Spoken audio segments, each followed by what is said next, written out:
Hey, what's up? This is Gabby from the Garden Spout, and I'm often asked if all fabric containers are the same, and the answer to that is no. There's two major differences between the fabric containers, and I'm going to talk to you about them right now. So, this fabric container is a needle felt. This is the standard fabric container that most of you are aware of, and this was the original one designed by Dr. Carl Whitcomb many years ago. But this container has some flaws, and I want to tell you what they are. So the first thing about these containers is that because they're black and the way they breathe, they tend to dry out pretty fast. You lose a lot of moisture. When you lose a lot of moisture, you're going to have to water more often, you're going to have to feed more often because you're running that food through the container. So the fact that they breathe the way they do is a big problem because it costs you in more ways than one.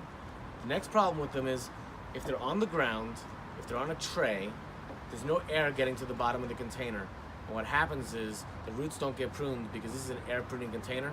If there's no air down there, the roots aren't going to get pruned and you're not going to get the branching that we're looking for. The other problem with these containers is that you tend to get a salt zone. So because they're drying out so fast, you're going to find a lot of salt on the bottom of the container. So, like I said, this was the original design by Dr. Carl Whitcomb. There are many companies making these containers because he discarded that design. Now the Roottrapper, that was his improvement on this design, and it's a different process that he uses to prune the roots. Instead of air pruning, it does what's called root tip trapping.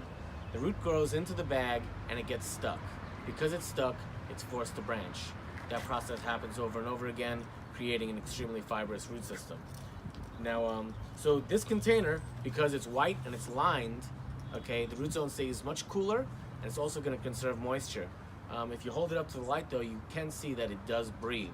It has like tiny little perforations in it, so it's not a solid container. It breathes, it's much cooler, yet it conserves moisture. Also, because it's lined, you're not going to get that salt zone that you do with these fabric pots. The container isn't getting wet and drying out, so the salt zone doesn't happen. And finally, because it's a root trapping container, the roots that hit the bottom are going to get pruned, even if it's sitting on earth or on a tray, because it doesn't require air to get on the roots to prune them. That's just a brief description of the differences of the Roottrapper container.